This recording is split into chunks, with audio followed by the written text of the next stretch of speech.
मनाना ज़्यादा मुश्किल था या इनके घर वालों को मनाना? दोनों ही चैलेंजिंग थे।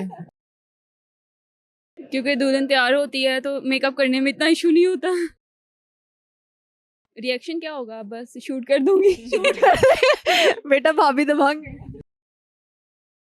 अंकल देख ले यार, कोई बात नहीं, वो आप ही ले लेना। प्यारा सा कपल मौजूद है, इनसे हम गपशप लगाते हैं। सामने वालेकुम अस्सलाम। क्या नाम है आप? लारेब। लारेब। फराज। फराज सामने देखिएगा। अच्छा, कब से शादीशुदा हैं आप दोनों? 1 मंथ हो गया शादी को। 1 महीना में तो बिल्कुल न्यूली मैरिड कपल। हाँ जी। माशाल्लाह माशाल्लाह, अल्लाह ताला जो है वो हजारों साल जिए आप लोग साथ में खुशी से। आमीन। तो शादी किस तरह हुई? Arrange marriage, love marriage? बस मिक्स ही थी, मिक्स ही अरेंज लव भी थी। लव किसकी जानिब से था? इनकी जानिब से। सर, क्या पसंद आया इनके अंदर ज्यादा? क्या एक झलक थी जहाँ पे आके आप रुक गए? हर चीज़ ही पसंद थी, ऑब्वियसली नेचर होती है, वही मोस्ट इम्पोर्टेंट है, तो बहुत अच्छी नेचर लगी ऑब्वियसली। फिर उसके बाद फिर डिसीजन लिया। कहाँ पर मिली? हम एक ही जगह पे जॉब करते थे दोनों, और वहीं पे पसंद आई, और उसके बाद फिर रिश्ते की बात हुई एंड सो ऑन, इस तरह से। तो मनाना ज्यादा मुश्किल था या इनके घर वालों को मनाना? दोनों ही चैलेंजिंग थे। लेकिन घर वाले ऑब्वियसली सोचते हैं, माँ बाप होते हैं, सोचते हैं चीज़ें, तो वो थोड़ा सा चैलेंजिंग था, but it all went very well. सबसे ज्यादा शादियां सर्दियों के मौसम में क्यों लोग कर रहे हैं? क्योंकि दुल्हन तैयार होती है तो मेकअप करने में इतना इशू नहीं होता। दुल्हन के मेकअप की वजह से सर्दियों में शादियां करवाते हैं। हाँ जी, मैंने। अच्छा, अपने आप शादी का बेस्ट मोमेंट हमारे साथ शेयर करें और एक फनी मोमेंट शेयर करें। होता है ना, रिश्तेदारों का कोई फनी मोमेंट होता है, आप स्टेज पे देख रहे होते हैं सबको बैठे हुए। बेस्ट मोमेंट तो यही था कि शादी हो रही थी, सब कुछ ही बेस्ट था।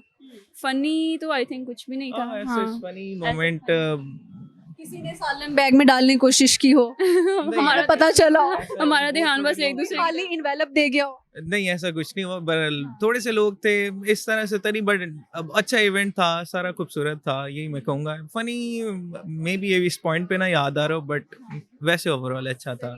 आपने इनकी एक अच्छाई और एक बुराई बतानी है। अच्छाई तो सारी अच्छाइयाँ ही हैं। अभी 1 महीने की शादी है ना, इसलिए भी तो तारीफें चल रही अभी क्या ही कहूँ, बुराई भी कुछ नहीं है कोई माशाल्लाह। नहीं, आप कहते यार ये आदत बदल जाए तो बेस्ट हो जाए। नहीं, ये परफेक्ट है। परफेक्ट है। अच्छा, अल्लाह ना करे कल को ये कहते हैं दूसरी शादी करनी है, तो क्या रिएक्शन होएगा अभी बता दें। रिएक्शन क्या होगा, बस शूट कर दूंगी। बेटा भाभी दबंग है। जी बिल्कुल ऐसे ही है, ये मुझे ऑलरेडी पता है, दबंग है। हाँ ठीक है। इनका कोई किस्सा सुनाए जिसमें आपको लगा हो कि बहुत दबंग है? क्योंकि लड़कियां होती हैं वो बहुत ज्यादा डरती हैं या छोटी छोटी चीजों पे रोना शुरू कर देती हैं। नहीं, ये ऐसी नहीं है, माशाल्लाह बड़ी कॉन्फिडेंट है, और इस तरह का तो मुझे कभी कुछ फील नहीं हुआ। पर जहाँ भी गई हैं, ऑब्वियसली आपके सामने भी इंटरव्यू दे रही है, काफ़ी कॉन्फिडेंट है, जॉब भी उन्होंने की हुई है, तो ऑब्वियसली वो उस वजह से भी एक कॉन्फिडेंस डेवलप हो ही जाता है। तो आप क्या कर रहे हैं आप? Medical building. तो अभी भी जॉब कर रहे हैं? नहीं, मैंने क्विट कर दिया, ये अभी कंटिन्यू। अच्छा, तो अब आपकी सैलरी पे ये नहीं चल हाँ रही? जी। कितनी पॉकेट मनी ले रही हैं? पॉकेट मनी सारे पैसे मेरे, पूरा मेरा। कुछ ही उनका है। अब आपका एटीएम ही हो गया। हाँ।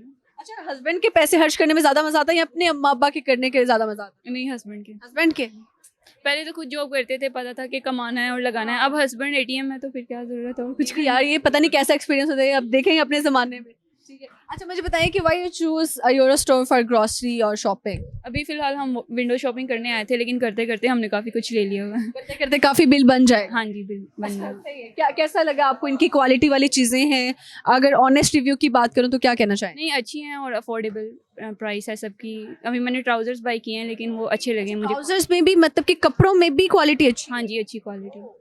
और मैं देख रही थी ये वाहिद यूरो स्टोर, मुझे नहीं पता बाकियों में है ये नहीं, स्कूटीज भी मुझे नजर आई हैं। हाँ जी, वो भी और अच्छी। मैंने अभी किसी और यूरो स्टोर में नहीं देखी, आई थिंक ये इनकी बिगेस्ट वन ब्रांच है। हाँ जी, ऐसे ही। आप लोग बैरिया से हैं? नहीं, भैया से नहीं है, हम इधर करीब ही रहते हैं, बट किसी को विजिट करने आए हुए हैं भाई को, तो गुजरते हुए नज़र पड़ी है, तो बस देखने आ गए थे विंडो शॉपिंग के लिए। अभी आप एक सवाल का जवाब दें, अगर आ गया मैं आपको छोटा सा गिफ्ट हैम्पर दूंगी यूरो स्टोर की जानिब से। चलिए दो, अगर नहीं भी आया तो मैं सवाल चेंज भी कर दूंगी, क्योंकि मैं चाहती हूँ कि आज छोटा सा मिल जाए, मुझे पता भी नहीं अंदर क्या है उसके, बट अंकल आपकी नज़र उस पर गई है ना सीधी। अंकल देख ले यार, कोई बात नहीं, वो आप ही ले लेना। नहीं, आपसे चल पूछें आप। ठीक है, मैं पूछती हूँ। अच्छा, वो कौन सा ऐसा मुल्क है जहाँ पर सूरज सबसे पहले तुलू होता है? सूरज सबसे पहले तलू होता है। मतलब निकलता है सबसे पहले? Australia? No, it's not a right answer. You can guess also. Antarctica. Antarctica no. Indonesia no. तीनों गलत बता रहे हैं। अच्छा चलो सवाल बदलते हैं हम। अब वो कौन सा ऐसा जो है वो मुल्क है जहाँ पर 6 महीने रात ही रहती है और 6 महीने दिन ही रहता है? मैंने पढ़ा था। पढ़ा था लेकिन कैमरा के सामने आके सब भूल जाता है। भूल गया, पता नहीं, कोई हिंट दे दें उसमें से हम गेस कर लेंगे। Alaska, Alaska. मुझे नॉर्वे? नाम आता है बस वो माइंड में नहीं आ रहा क्या नाम है, अभी 2 दिन पहले देखा था। चलो अब ये भी सवाल बदल दो, चलो थोड़ा आसान वाले आ जाते हैं, मुल्कों को छोड़ते हैं यार, खाने पीने की बात करते हैं, है ना, खाने की बात करते हैं। अच्छा मुझे बताइए वो खाने की कौन सी ऐसी चीज़ है जो आप लेकर तो खाने के लिए जाते हैं बट खाते नहीं है? हो सकता है आप यूरो स्टोर से भी लेकर जाएं बट आप खाएंगी नहीं। हाँ, स्पून। चम्मच। स्पून, प्लेट हो सकता है, लेकिन ये अंकल को जाता है क्रेडिट यार, आप उन्हीं को दे दें। हेल्प की है उन्होंने। मुझे लगता है अंकल को ना खाने का शौक है इसलिए वो फौरी पहुंचे खाने वाली बात पे। पर कोई नहीं, आप जो है मुझे पता नहीं अंदर स्नैक्स हैं कोई तो ये आपके काम आएंगे, ये ले जी आपकी ये यूरो स्टोर की तरफ से उनको thank you. Thank you so much euro store. Thank you और बहुत अच्छा लगा जी, अल्लाह ताला। अच्छा न्यूली वेड कपल्स को कुछ वो दे दो आप एडवाइस। न्यूली कपल मैरिड को यही एडवाइस है कि बड़ा पेशेंस रखना पड़ता है, बड़े कॉम्प्रोमाइज़ होते हैं, एक दूसरे का ख्याल रखना पड़ता है, रिस्पेक्ट करनी पड़ती है, यही फैक्टर्स हैं। लव तो होता ही होता है, अरेंज में भी होता है और लव मैरिज में तो डेफिनेटली होता है, लेकिन रिस्पेक्ट एक one of the major factor है। आपको इस चीज़ के बारे में थोड़ा सा सोचना चाहिए, एक दूसरे की रिस्पेक्ट करें and everything would went well. मैं यही सोचता हूँ। Thank you. आप कुछ कहना? बस मैं यही कहना चाहती हूँ कि एक दूसरे को अंडरस्टैंड करें, पेशेंस रखें और अगर एक दूसरे की मुश्किल में काम आएँ, अगर आप मुश्किल में काम आएंगे तो कल को पर्सन आपके साथ स्टैंड लेगा। चलें बहुत शुक्रिया जी। Thank you.